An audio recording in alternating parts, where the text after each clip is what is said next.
a week away from training camp starting, and it's time for people to be honest. The Eagles are stocked and loaded, and the Cowboys, well, they look like they're gonna stink.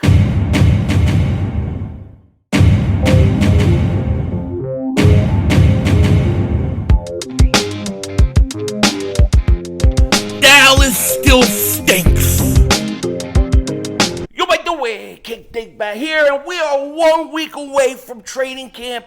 I cannot wait. The Eagles report in exactly 1 week, and I think we've got to be honest with ourselves when we look at this offseason.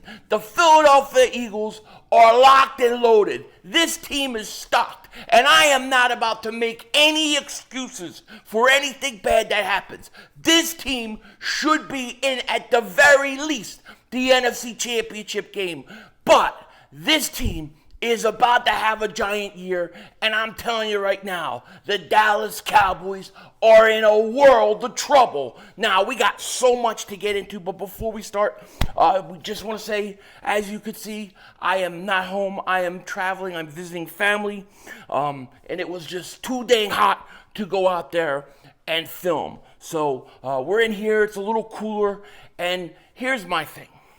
Next week, we have training camp. It's going to start, and I will be live every day during practice all next week, so be ready for it. We are going to have a ton of live stream, ton of videos. It's going to get insane. So if you haven't, hit that like, make sure you subscribe, because things are about to get crazy. And speaking of crazy, and one of the reasons why I say the Dallas Cowboys stink is because they got financial problems. They can't sign any of their players. And now, with Ceedee Lamb's situation as it is where it is, you got to wonder, will the Dallas Cowboys trade Ceedee Lamb? I think they would be absolutely stupid if they did, but I don't see the Cowboys keeping Parsons, Prescott, and Ceedee Lamb. What's going to happen? Because here's the thing. You got receivers still getting paid, still getting contract. And now we look at a guy like Brandon Ayuk. Get this. This is breaking today. Mike Garofalo's reporting this.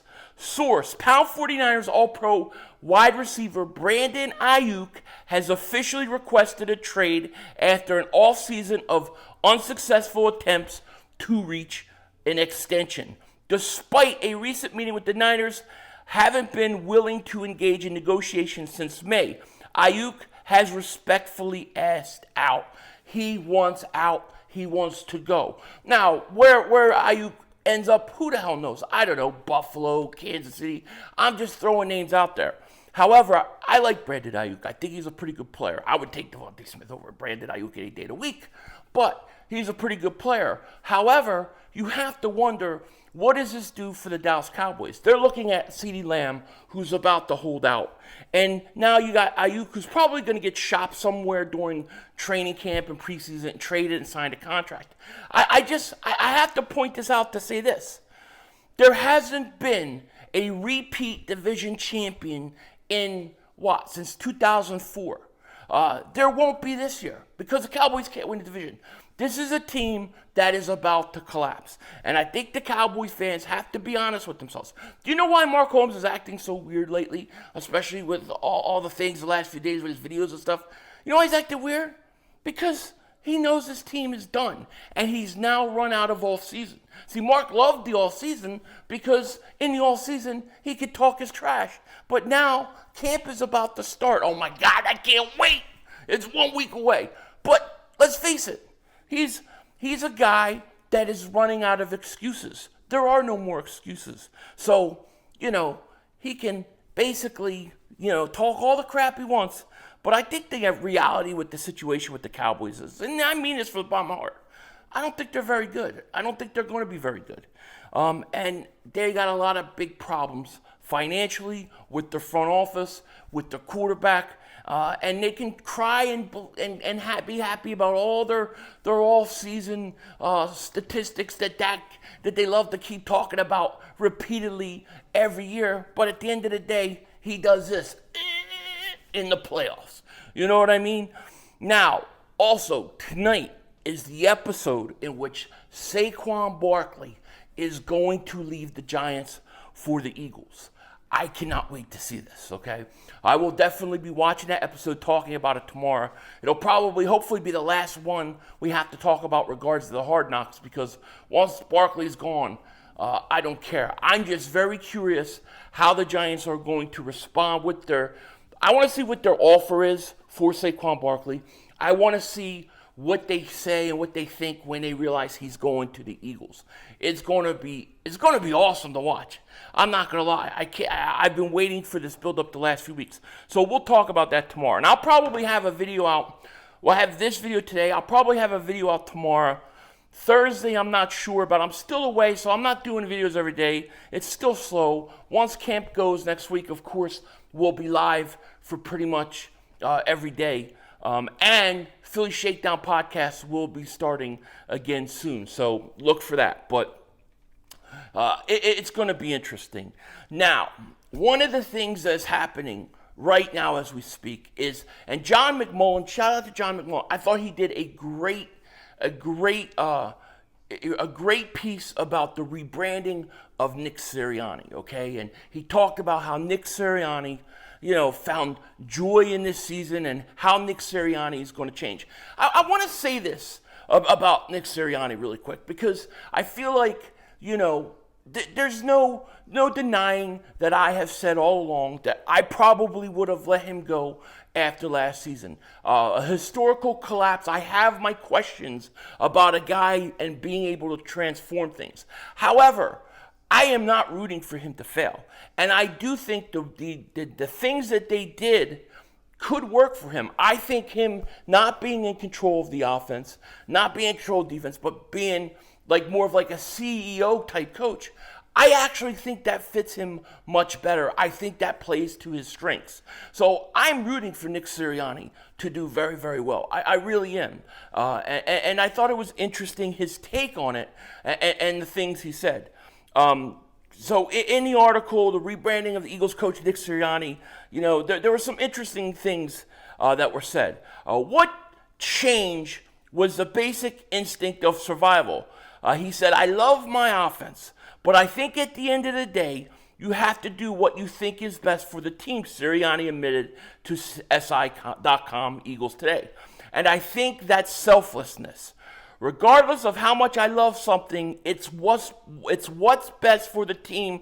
And in the case, what's best for the team is that I brought in Kellen Moore. That's right, it is. Because listen, he can love his offense, but them wide receiver screens where Devontae Smith is out front blocking are horrible. They stink. They're horrible. Come on, Nick. You know what I mean? Come on, my cannoli eating coach. He brought in Kellen Moore. He says, I let him run with the offense. There is your 2024 branding for Sirianni, the selfless CEO coach who has forged a path to solid ground for 2025. So Nick Sirianni has taken the angle of, I'm selfless CEO who is doing what is best for the team. I think that's great. I would expect every coach to be selflessness or have selflessness when it comes to what's best for your team. But Nick is in an interesting situation. He really is, because, and I've talked about this, and I just think this is one of the most fascinating things about Nick Sirianni in this year. And let me tell you, I love the interview, and I love that he's being selfless, and I love that he recognized things. He also talked about, he didn't really pay too much attention to Belichick rumors that he could come to Philly. He looked at it like they brought him back, and that was a good thing. And I'm all for that. I'm all for Nick doing a great job, and I think he can do a great job. But the interesting thing that I want to see this year and what happens is, I want to see what happens when the Eagles are in that NFC Championship game. The offense looks amazing. People have to stop disrespecting Jalen Hurts and try to say that he's not a top 10 quarterback. Are you crazy? In the NFC? Are they crazy? They got to be crazy. All right? But what's going to happen when Kellen Moore gets a job offer as a head coach because of the job he does in Philly? I don't want to hear, well, maybe he won't get an offer. Every time the Eagles have a good year, they come for our defensive coordinator. Every time. Usually it's Indianapolis, but it's going to happen. If Kellen Moore goes out there and the Eagles have a great year, and they go to the NFC Championship game, and they have one of the best offenses, he is going to get credit for that. And everybody's going to look at it, and especially because of the position Nick Sirianni's taking of, I'm selflessness, I'm giving it to Kellen Moore and letting him run with it. That means if they're successful, Kellen Moore is going to get all the credit. He just is. And let me tell you, if it's not successful, he's going to get part of the blame. Nick Sirianni and Hurts will get the rest. But it's a win-win for Kellen Moore. You know what I mean? Always don't call me when I'm speaking. You know, I get spam call. I'm making a video here. But anyways, Nick Sirianni situation is just so interesting to me because if Kellen Moore has a great year and they try to hire him as a head coach somewhere else, I think the Eagles have to step in and try to make sure he stays. I don't want to keep switching coordinators every single stinking year. I don't want to do it.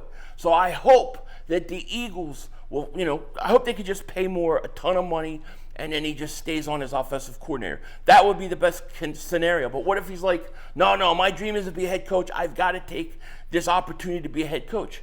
Do the Eagles say, you know what, Nick? You were CEO, you did a great job, but we know Kellen Moore and his offense is what got us to where we were. But we're going to let him walk out the door? How do they do that? How do the Eagles do it? Do they promote Nick Sirianni into the front office or something? To me, what I'm trying to say is this.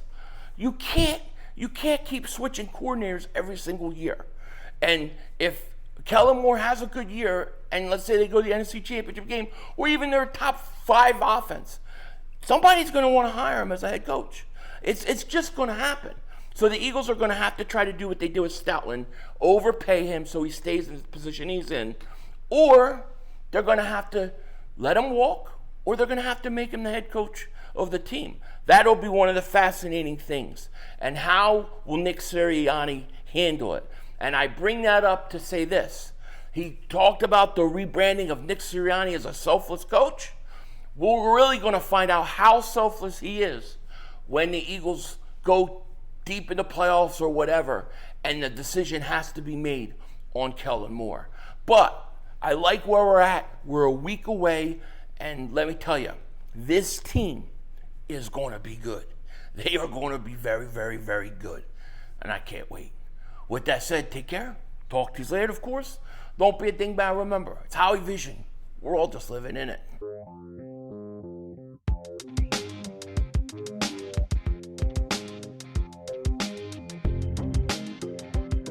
All right, honest opinions. I'm out of town. My computer still ain't working. I got my wife's computer, and I can only put a little bit of clips on it. She doesn't want me to overwhelm it. But let me ask you guys this. Is the college football game worth getting? Is the college football game worth getting? Is it better than Madden? I know people are playing it. I'm not near my PS5, so I can't play it yet. But I'm hoping it's going to be good. So you guys gotta let me know what you think. Denzel Washington out.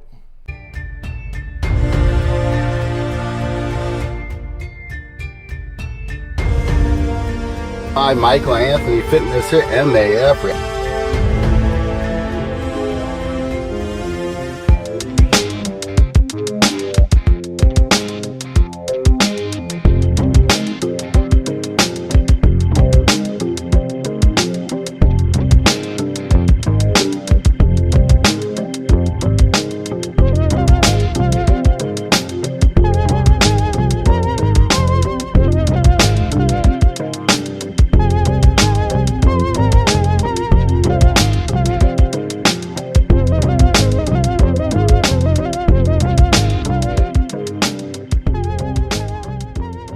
That's all, folks. The brother screwed us.